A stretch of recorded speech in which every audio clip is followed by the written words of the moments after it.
London, 1987. A royal motorcade cuts through the autumn rain. Inside, the most photographed woman in the world.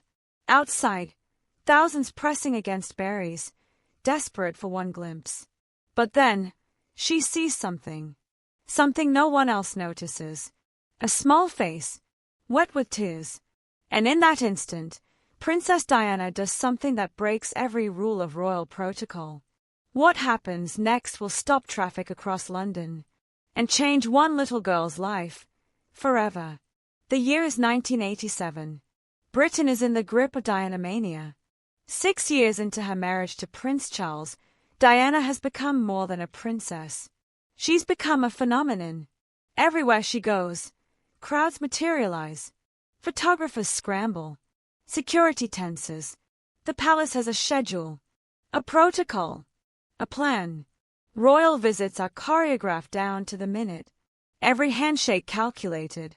Every smile timed. Every stop predetermined.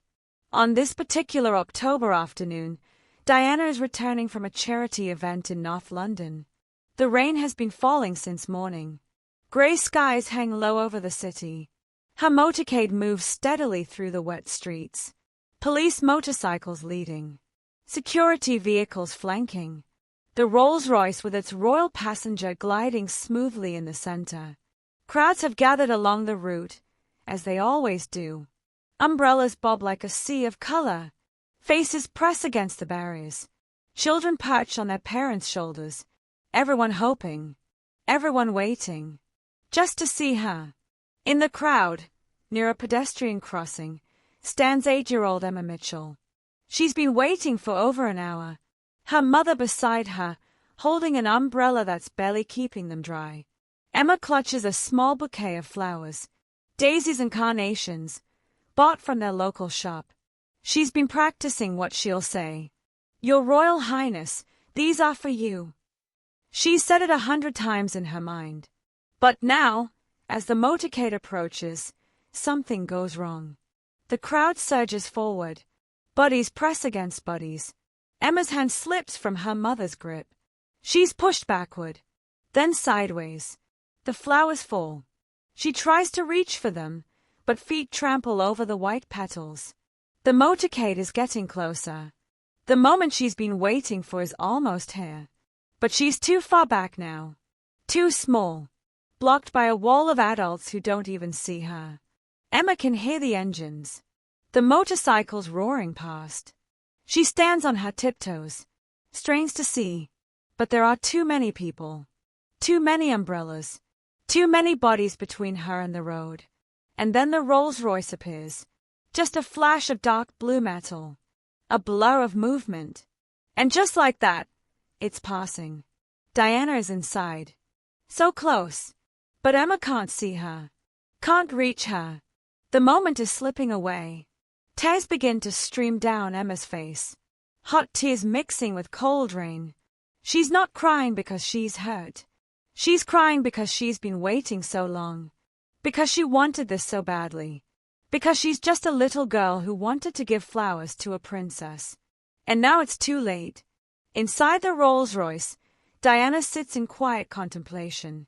The leather seats are soft beneath her. The heater hums gently. Outside, the world is a blur of faces and flashing cameras. She's learned to see them without really seeing them. To smile without feeling. To wave at crowds that will never know her name. This is her life now. Public. Performed. Prescribed. But then something catches her eye. A small figure. Nearly hidden behind the wall of adults. A little girl. Face turned upward. Mouth open in what might be a cry. Diana leans slightly forward. Her hand moves instinctively to the window. She sees the child more clearly now. The tears on her cheeks. The way her small shoulders shake. The empty hands that look like they once held something. And in that moment, Diana remembers. She remembers being young. Being overlooked. Being the girl who didn't quite fit. She remembers every time she felt invisible. Every time she stood in a crowd, hoping someone would see her. Really see her. Not the title. Not the duty. Not the performance, but the person underneath. This little girl isn't crying because she's hurt. She's crying because she feels unseen. And Diana knows that feeling in her bones. The motorcade doesn't stop for tears. Protocol doesn't pause for small children. The schedule must be kept.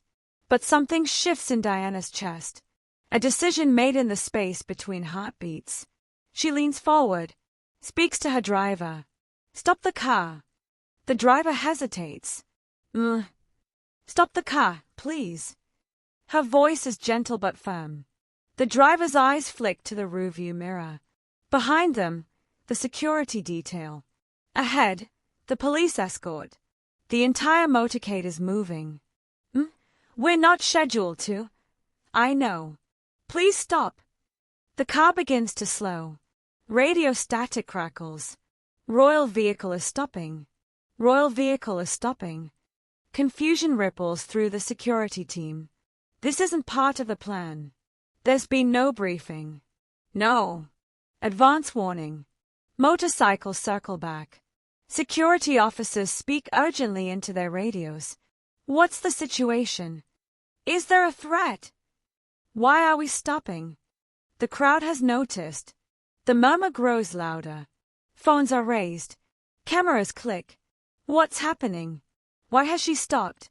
Is something wrong? The Rolls-Royce comes to a complete halt. Right there in the middle of the street. Diana's hand is already on the door handle. A security officer rushes to the window. Your Royal Highness, we haven't secured. It's all right, Diana says softly. I'll only be a moment. She doesn't wait for approval. The door opens. Rain falls on Diana's blonde hair as she steps out. No umbrella. No aid rushing to shield her. Just Diana, standing in the rain. The crowd gasps. A collective intake of breath. She's here. Really here. Not behind glass. Not behind barriers. But standing right there, in the middle of the street. Diana's eyes scan the crowd. Searching. And then she finds her. Emma. Still crying. Still hidden behind the adults. Diana begins to walk. Not toward the front of the crowd where the officials and photographers wait. But toward the back. Toward the barriers. Toward the little girl no one else has noticed. Security officers move to flank her, but she waves them back gently. It's all right. She reaches the barrier. The crowd parts instinctively. And there, at last, Diana sees Emma clearly. Small. Soaked. Tear-stained. Diana kneels down. Right there on the wet pavement. Her elegant coat touching the ground. Rain darkening the fabric. She's at eye level with Emma now. Hello, darling, Diana says softly. Emma's tears stop mid-sob. Her mouth opens but no words come out. Diana smiles. That smile the world knows. But this time, it's not for cameras. It's just for Emma. Were you waiting to see me? Diana asks. Emma nods. Barely. Did you have something for me? Emma looks down at her empty hands. Fresh tears begin to form. I had flowers, she whispers. But they got stepped on. Diana's expression softens even more. That's all right, sweetheart. You know what? She reaches out and gently touches Emma's cheek. You being here is the most beautiful gift I could receive. Emma stays at her. This woman who looks like she stepped out of a fairy tale. This princess who stopped her entire motorcade. For her. Would you like a hug? Diana asks.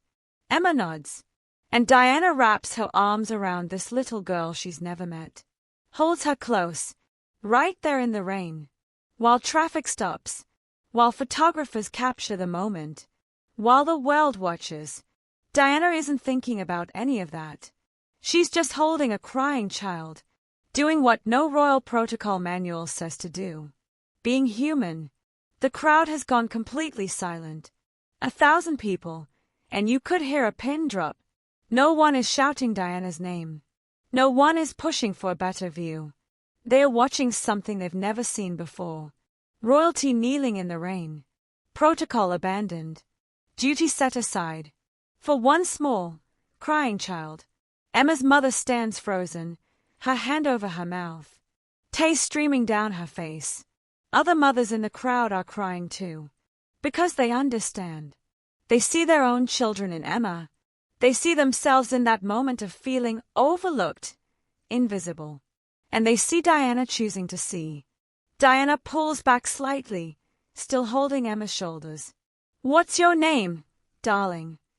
"Emma," the girl whispers. "Emma, what a beautiful name." Diana glances at the trampled flowers on the ground, then back at Emma. "You know, Emma, sometimes the flowers we can't give are just as precious as the ones we can. Because you came here with love in your heart, and that matters more than anything." She reaches up and gently tucks a strand of wet hair behind Emma's ear. "Will you promise me something?" Emma nods. "Promise me you'll always be as brave as you were today. Even when things don't go as planned. Even when you feel small.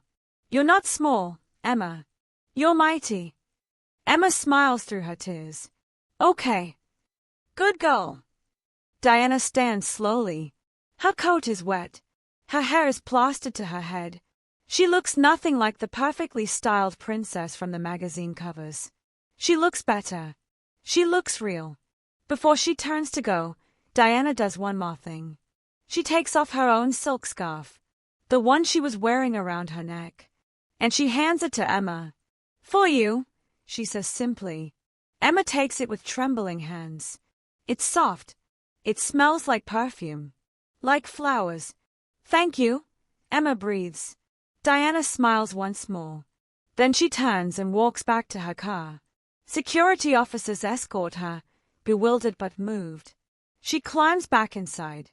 The door closes, but before the motorcade moves again, Diana presses her hand to the window, looking back at Emma one last time. Emma lifts her hand, waves, and Diana waves back. The engines start. The motorcade begins to move, and as it pulls away, the crowd erupts. Not in cheers, but in applause. Soft at first, then building, building, until it echoes off the buildings. A standing ovation. For a princess who stopped. That moment lasted less than 5 minutes, but its impact would ripple forward for decades. The photograph of Diana kneeling in the rain made front pages around the world. Not because it was scandalous, but because it was sacred. Here was a woman born into privilege, married into royalty, who could have simply waved from behind glass. But instead, she chose connection over convenience, compassion over protocol, humanity over hierarchy. Emma Mitchell would keep that scarf for the rest of her life, framed in her bedroom, a reminder that she had been seen, that she had mattered, that for one moment, the most famous woman in the world had stopped everything, just for her. Years later, Emma would become a child psychologist, working with children who felt invisible, who felt overlooked, and she would tell each one the story of the day Diana stopped her car. "You matter," she would say, "even when you feel small, even when no one seems to see you. You matter." Diana's legacy isn't just in the hospitals she opened, or the landmines she campaigned against, or the AIDS patients she held when the world was still afraid to touch them. Her legacy lives in moments like these. Small moments. Quiet moments. Moments when she could have kept driving, but chose to stop. The world remembers Princess Diana for many things. Her beauty, her style, her troubled marriage, her tragic death. But those who truly understood her remember something else. They remember her capacity to see people, really see them, not as subjects, not as crowds, but as individuals, as hearts that could break, as souls that needed tenderness. In a world that often moves too fast, that prizes efficiency over empathy, Diana's life was a reminder of something profound. That power isn't found in motorcades or crowns. It's found in the willingness to stop, to kneel, to look someone in the eye and say, "You matter." On that rainy October day in 1987, Diana taught everyone watching a lesson. That true royalty isn't about being above others. It's about being willing to come down to where they are. That grace isn't something you're born with. It's something you choose. Every single day. In every small moment. With every person you meet. Diana's car could have kept going. The schedule could have been kept. Protocol could have been maintained. But she saw a little girl crying. And she chose love. Emma Mitchell is now in her 40s. She has children of her own. And she tells them about that day. About the princess who stopped in the rain. About the moment she felt invisible until someone truly saw her. The scarf still hangs in her home. Faded now, but precious. A reminder that kindness is never small. That compassion is never wasted. That one moment of genuine human connection can change a life. Diana is gone now. Taken from the world far too soon. But her spirit lives on. In every person who chooses to stop, to see, to care. The world remembers her for her crown.